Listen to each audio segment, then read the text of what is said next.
So today we're going to talk about the Taiwan affirmative.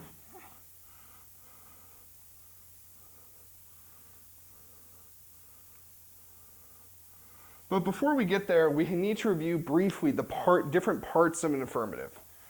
So let's go over the different parts of an F. And then we can get into the Taiwan affirmative proper. So the Taiwan affirmative is the most recently released affirmative that came out this Monday. And this is the first opportunity to talk about it. You will be eligible to be used in the varsity/open divisions of October tournaments. So let's review the parts of an affirmative. So we have an acronym here.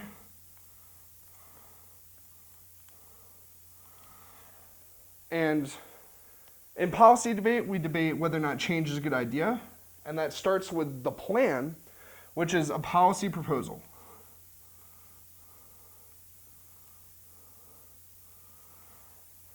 And that policy proposal this year is going to be about arms sales, whether or not we should reduce them. Now, any plan comes about because of what we call the harms. And the harms is a problem that exists with the status quo.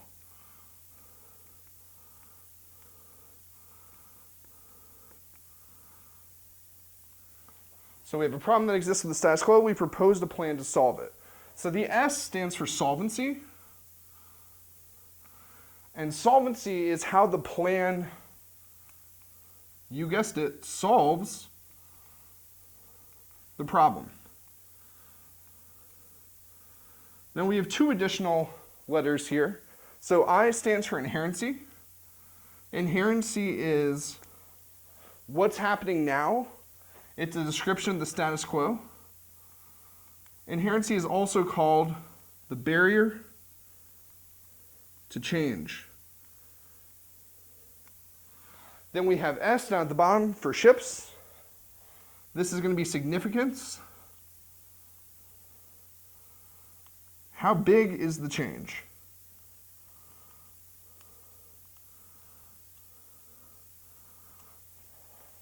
So to review, we start off with a problem, which is the harms, what's going on right now, what exists, what is the problem that we're trying to solve. Then we propose a plan, and in this plan we have an actor and an action. So then we look at that actor and that action to see how that solves the problem. And that's basically it. Inherency is an additional argument that talks about what's happening in the status quo. Significance talks about the magnitude of the change, how big that change is. So let's talk about the Taiwan affirmative.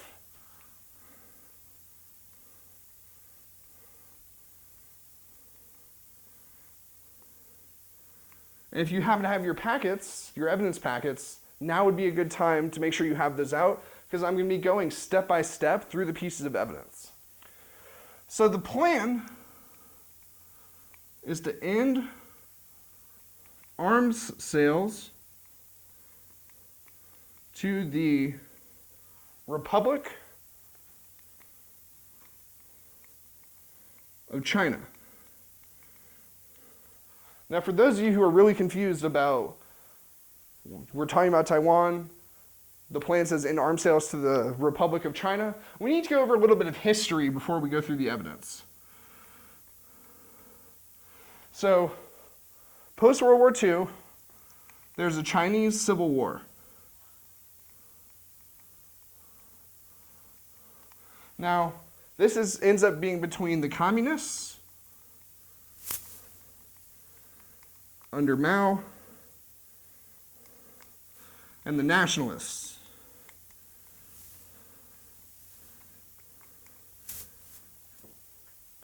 Now what ends up happening is that the nationalists lose the war. So the nationalists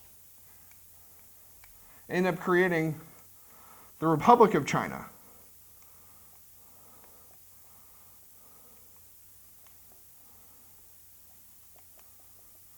And the communists create what's confusingly called the People's Republic of China.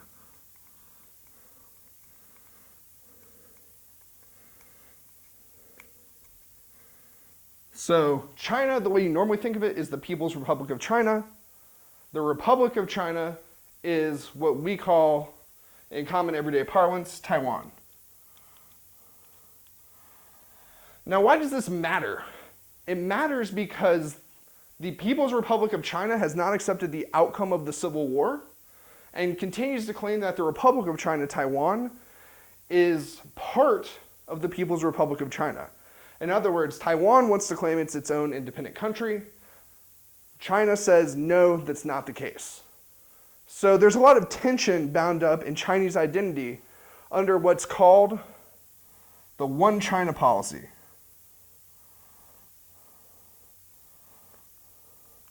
And that One China policy says that eventually, through economic integration, diplomatic connections, etc., Taiwan will become part of the People's Republic of China. So theoretically, they're one diplomatic entity. The problem is Taiwan has not accepted that. And recently elected President Tsai, who is a pro-independence president.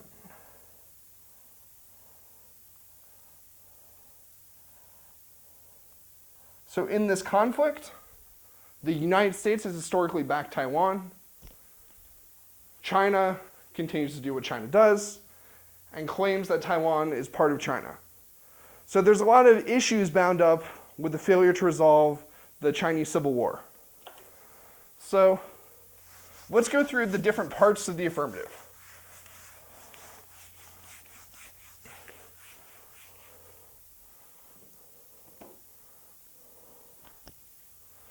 So contention 1 is inherency. And remember that inherency is a description of the status quo. It's a description of what's happening now. And in inherency, we read a piece of Wong evidence.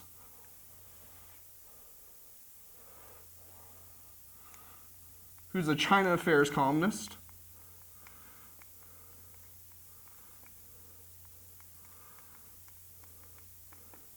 And he says a couple of different things. First is that Trump is increasing arms sales to Taiwan. And one of the ways that's being done is Trump recently approved the sale of 66 fighter jets. Now, the reason this is important is because President Obama, the previous administration, refused to sell fighter jets or aircraft out of risk of angering the Chinese. So what Trump is doing is a clear escalation upon previous policy. They're also making diplomatic changes.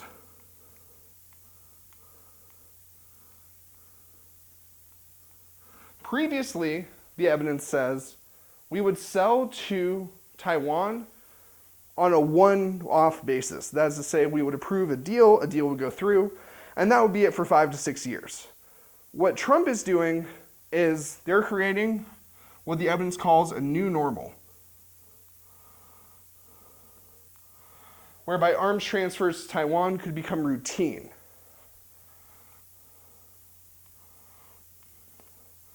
Now, is Taiwan going to defeat China with 66 fighter jets? Probably not. But the whole point is that it signals U.S. support,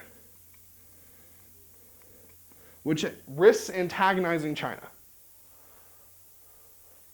So let's move on to the solvency piece of evidence.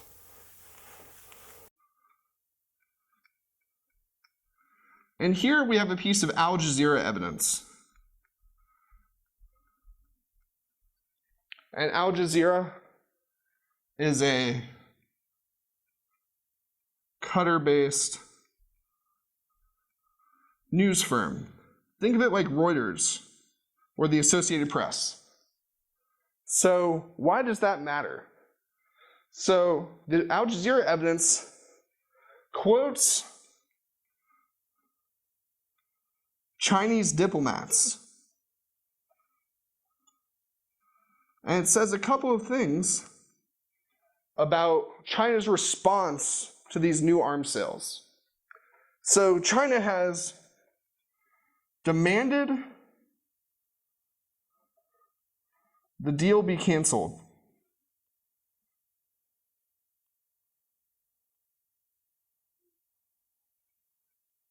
And that this is antagonistic or creates opposition within China.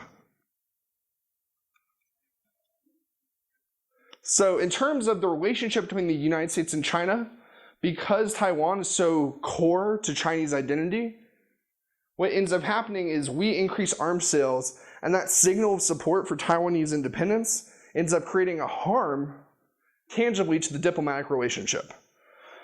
There's also the risk, the evidence says, that this could increase the risk of conflict.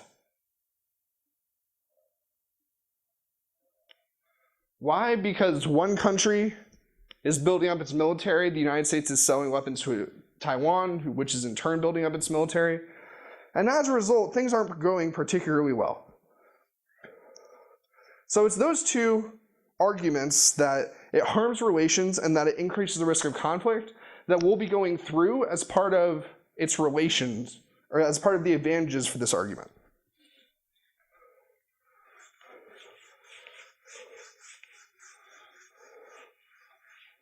So contention 3 is just called Taiwan.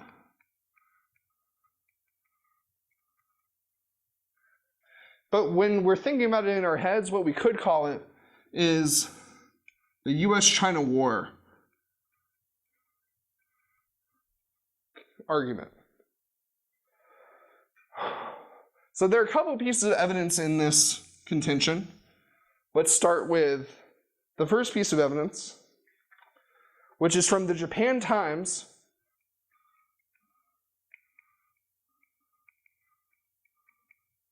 and makes the claim that tensions are rising between China and Taiwan. And it cites a couple of different examples. First is that Taiwan has the election in 2020. And early polls are out for that election and show that the Independence Party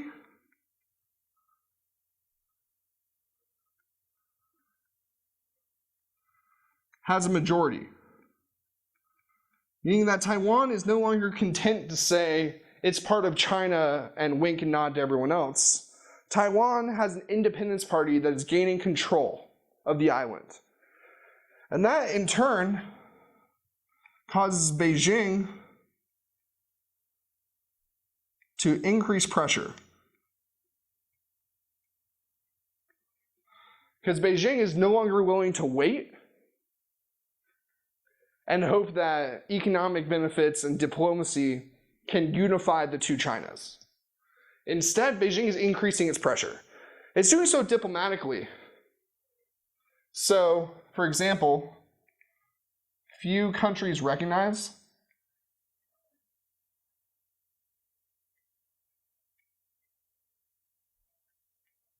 Taiwan.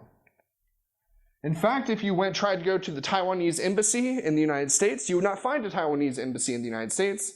You would instead find what's called a cultural development center, and we have one of those in Atlanta, where you can do everything you would do at an embassy, but they can't call it an embassy because Taiwan doesn't officially diplomatically exist.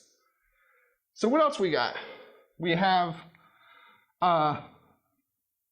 fighter jets, getting back to aircraft. For the first time in 20 years, Chinese fighter jets are doing flybys into Taiwanese airspace. And that's a really big escalation, because Taiwan has said now that they're going to shoot them down. And when everyone's talking about symbolic value of whether or not Taiwan is a part of China, whether or not China is one with Taiwan. There's a lot of identity politics on the line.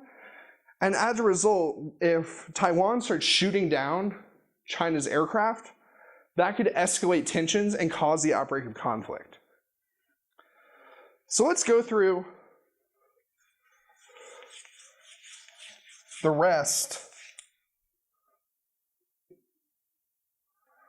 of this one. So the next piece of evidence we have is the Tay piece of evidence. And Tay says that we're getting close to China's red line. As long as the US paid lip service to the One China policy, refusing to recognize Taiwan was not officially part of China, as long as they did that and didn't sell too many weapons, China was content to let things lie. The problem is that as we escalate our relationship with Taiwan, we are also decreasing our relationship to China. And China's red line is whether or not the US supports independence, according to this piece of evidence. In a world in which China believes that the US supports independence, then all bets are off, and China will use the PLA, the People's Liberation Army, the Chinese military, in order to unify Taiwan and China. So, what do we do instead? We should obviously end arms sales, according to this piece of evidence. So, the last piece of evidence in the advantage is a piece of Lothar evidence.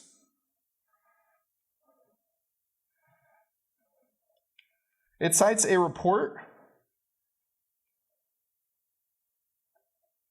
by All Right CSIS, that is the Center for Strategic and International Studies, which is a well-respected think tank that focuses on national security issues. And they say that Taiwan could cause a nuclear war between China and the United States, because the United States is pledged to defend Taiwan. So a scenario might play out as saying Beijing is trying to pressure China, or Beijing is trying to pressure Taiwan in order to accept unification. So they start flying fighter jets over Taiwan. Taiwan, backed by the United States, shoots down those fighter jets. Beijing takes the opportunity to escalate. The United States comes to Taiwan's rescue, and all of a sudden you have two major militaries fighting one another. So let's talk about the fourth contention, and then we'll open up the floor for questions.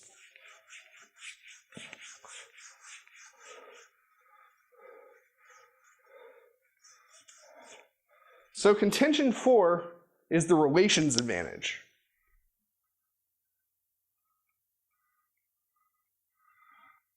Now we're calling it the relations advantage because the internal link is about the relationship between the US and China, but in your head you can think about this as the economy advantage, because the impact is based on the economy.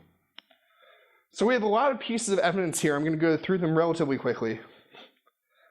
So the first piece of evidence is a piece of uniqueness evidence,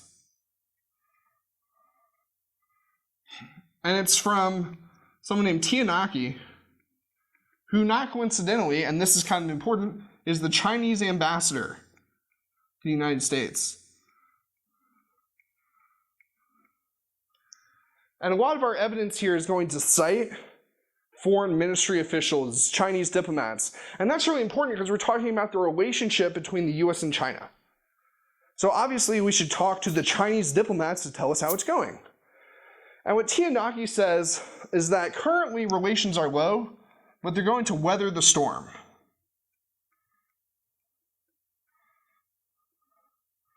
And the reason they're going to weather the storm is because of shared interests. Think the economy, think regional security, think climate change policy. There are shared interests between the United States and China that are greater than the differences that exist between the two countries. However, Tianaki warns, we have to maintain the political foundation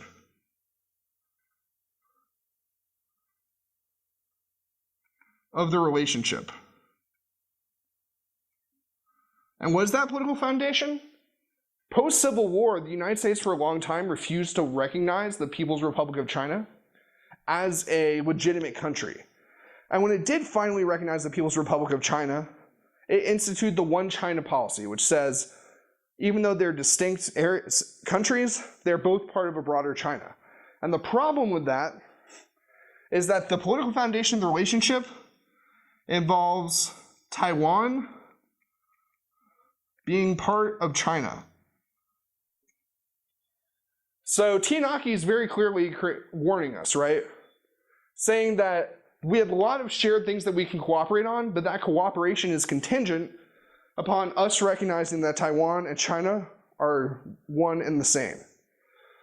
So what do? We have a second piece of argument, or a second piece of evidence, that is the Lopez evidence,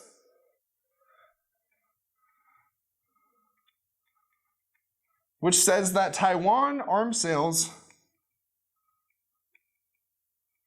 are going to decrease relations. And in fact, Lopez quotes a foreign ministry official as saying that Taiwan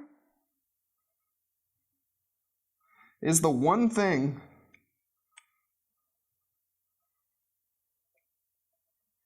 Beijing, all right, China, will not negotiate.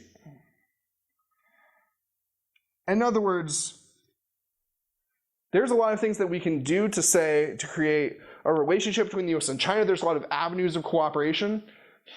But one thing that China will never ever compromise on or negotiate on is the One China policy and the status of Taiwan.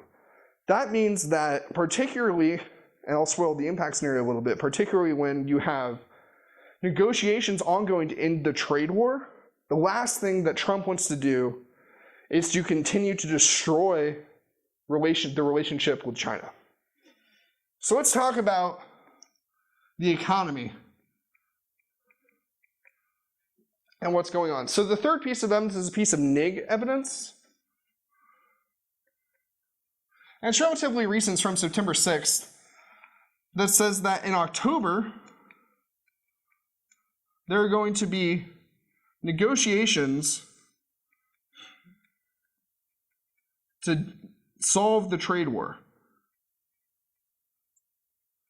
For those of you who don't know, China and the United States are currently in a trade war. What that means is that we're placing taxes on importing Chinese goods, and they're doing the same to us. That's harming the world economy. So currently, next month, there's going to be negotiations, and those negotiations will continue. But the broader relationship is key to that success of those negotiations. It's really hard to compromise on a thorny issue like trade when Trump is constantly pushing a hot button issue for the Chinese. So then we have two other pieces of evidence.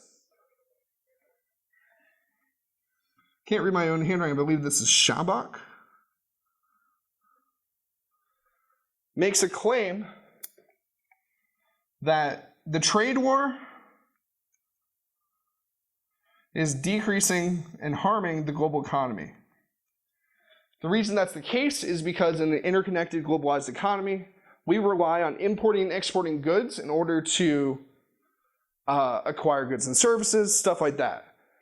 And most importantly, international demand for US products helps drive the US economy. So if China is no longer importing, then that's a problem. And in particular, he cites growth rates of 3 to 4% of global GDP.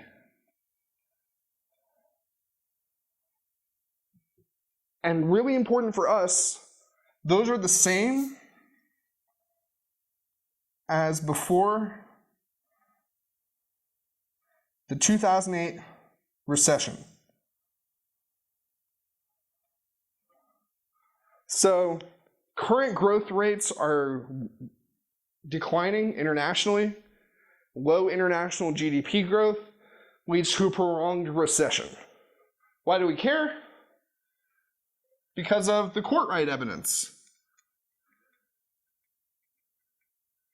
And court right says that there's a statistical relationship, cites studies, that proves that economic growth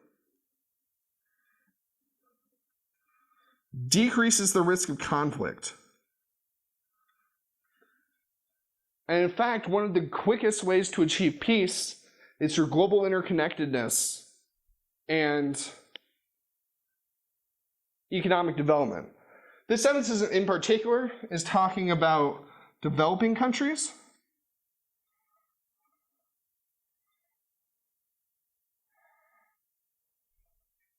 So imagine what happens to developing countries when major developed economies in the West and China are no longer buying their goods because their economies are declining.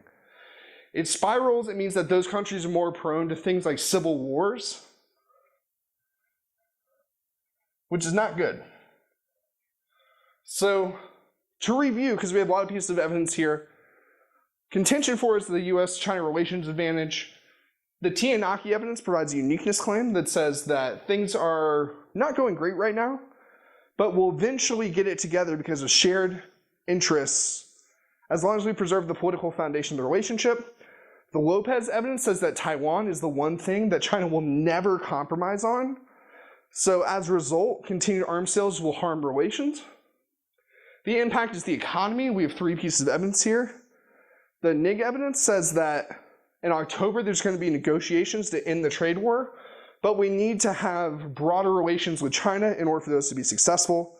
The Shabrook evidence says that trade war is harming the global economy, and the court right evidence says that economic growth is key to prevent conflict. So that's about it for the Taiwan affirmative. If there are any questions, I'd be happy to answer them.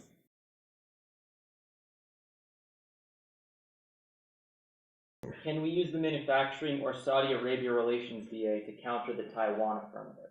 So that's a really good question. So the manufacturing disadvantage definitely applies because the link is about a decrease in US arms sales. Given that the US has just signed a really big new deal with Taiwan, the manufacturing disadvantage definitely applies. However, the Saudi relations DA doesn't really apply because that link argument is about arms sales to the Middle East.